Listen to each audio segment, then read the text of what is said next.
మాల వేసుకున్న స్వాములు మా వాళ్ళు ఫలానా వాళ్ళు పోయారండి అని సడన్గా వస్తారు. గురుస్వామి మేము కానీ లోపల పూజలో ఉంటాం. మాకు ఆ షాక్ వచ్చేసరికి అక్కడ పూజ ఏం చేయాలో తెలియదు. ఏదైనా విషయం ఉంటే గుడి బయట మీరు ఎవరైనా సంప్రదించి పైకొచ్చి విషయం అడగండి. అంతే తప్ప సడన్గా వచ్చి మాకు వాళ్ళు ఈ పోయింది ఎవరో కూడా తెలియదు. మా వాళ్ళు పై వాళ్ళు వీళ్ళు అంటారు. 2 తరాలు 3 తరాలు అయితే మనకేం ఉండదు. కాకపోతే ఏంటంటే అయ్యప్ప స్వామి ఎక్కడికి పారిపోడు. మనం మాల తీసి పొజిషన్గా దగ్గర పెట్టుకొని ఎవరైతే పోయారనుకుంటున్నారో వాళ్ళ దగ్గరికి వెళ్ళి వాళ్ళ పలకరించి వాళ్ళకు మంచి చేసి రండి. అంతే తప్ప మనం మాల వేసుకున్నాము, మాల తీసేస్తే ఏమైపోతుందో అంటే అయ్యప్ప ఎక్కడికి పోడు, పోయినవాడు తిరిగి రాడు. కాబట్టి దీనికి ఉపమానంగా నేను చెప్తున్నాను. టెంపుల్కి డైరెక్ట్గా వచ్చి మీరు వాళ్ళు పోయారు వీళ్ళు పోయారు అనే విషయం బయట ఎవరికైనా చెప్పి మాకు లోపల పంపండి. డైరెక్ట్ గుడికి అయితే రాకండి. మన దేవస్థానం నుంచి ఇచ్చే మీ యొక్క వాగ్దానం ఇది. ఇప్పుడు వాళ్ళకి మాల ఎవరు తీస్తారు? మీరు తీస్తారా లేదంటే వాళ్ళే తీసుకోవాలి? వాళ్ళు మాలే తీసుకోవాలి. వాళ్ళే తీసుకోవాలి.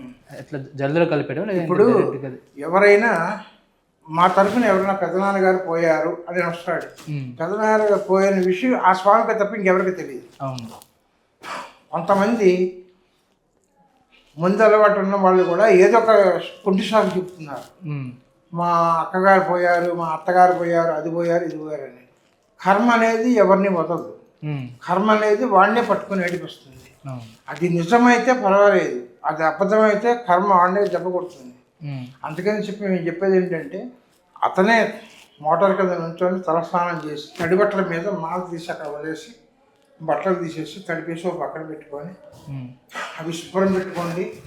ఎవరైతే పోయారనుకుంటున్నారో వాళ్ళ దగ్గరికి మీరు వెళ్ళండి. అయ్యప్ప స్వామి మన గురించి ఉంటాడు, మన గురించి వెయిటింగ్లో ఉంటాడు. ఇప్పుడు కాకపోతే నెక్స్ట్ ఇయర్ వేసుకోవచ్చు మాల. ఇప్పుడు ఆ తీసేసిన మాల బట్టలు ఏం చేయొచ్చు? తీసేసిన బట్టలు అవి కూడా మనం గోపంచకంలో కడిగేసి ఆ బట్టలను కూడా గోపంచకంలో ముంచి లేపేసి కొంచెం మంచినీళ్ళలో గుంజి ఆరేసుకొని తిరిగి వచ్చిన తర్వాత మళ్ళీ వేసుకోవచ్చు. మళ్ళీ వేసుకోవచ్చు తీసుకుని. మళ్ళీ 3వ సంవత్సరం 3వ తరం 4వ తరం అంటారు. మనకు మాలకి అంటు లేదు. మనకి అయ్యప్ప ఇచ్చిన మాల తులసి మాల, రుద్రాక్ష మాల, స్ఫటిక మాల. అదే ఒక తండ్రి తల్లి అయితే 1 year దాకా మాల వేయకూడదు. ఓకే. అక్కగారు బావగారు లాంటి వాళ్ళు అయితే 6 నెలలు వేయకూడదు.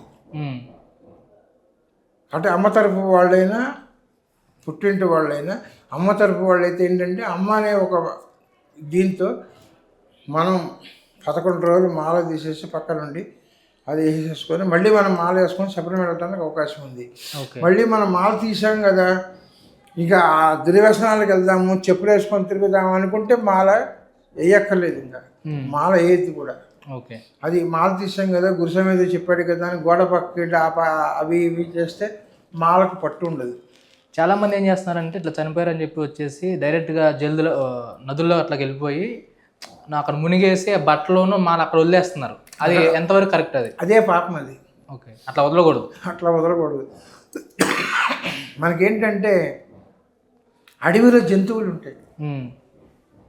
ఈ జంతువులకి ఆకలితో ఏం చేయాలో తెలియక ఆ బట్టలు తినేస్తాయి, లేకపోతే మైకా సంచులు తినేస్తాయి. ఈ మాలని మైకా సంచులో పెట్టేసి చుట్టేసి పడేస్తారు. అది వచ్చేసి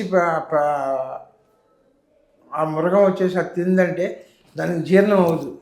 అది చచ్చిపోయిందంటే మనం మాల తీసిన పాపం ఒకటి, అది తింటే చచ్చిపోయిన మా పాపం ఒకటి. ఒకటి కాదు, ఒక్క అబద్ధం చెప్పామంటే 100 అబద్ధాలకి దానికి దారి తీస్తుంది. కాబట్టి అయ్యప్ప దగ్గర నిప్పు లాంటి వాడు చాలా జాగ్రత్తగా ఉండాలి. అయ్యప్పని అనుసరించుకొని ఉండండి. ఏదైనా తెలియకపోతే గుడికి వచ్చి మమ్మల్ని సంప్రదించండి, మేము విషయం చెప్తాం అని చెప్పేసి మైల్లో ఉండి మా దగ్గర రావద్దు. బయట పెద్దవాళ్ళు ఉంటే సంప్రదించండి. అనుకూలంగా పర్వాలేదు అనుకుంటే వాళ్ళు మా దగ్గరకు వచ్చి చెప్తారు ఇదిట అని, అప్పుడు మేము సమాధానం చెప్తాం. ఓకే.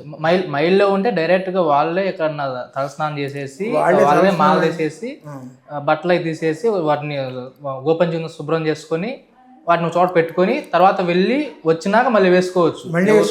వాళ్ళ వంశం కాకపోతే వాళ్ళ ఇంట్లో వాళ్ళు అయితే మాత్రం సంవత్సరం అవ్వచ్చు, 6 నెలలు కానీ అట్లా టైం తీసుకొని వేసుకోవాలి. అదే వాళ్ళ నాన్నగారు ఎవరు లేరైనా కర్మగానే చేస్తే కొడుకులకు మాల తీసేస్తే సంవత్సరం దాకా పనిచేయదు. ఓకే.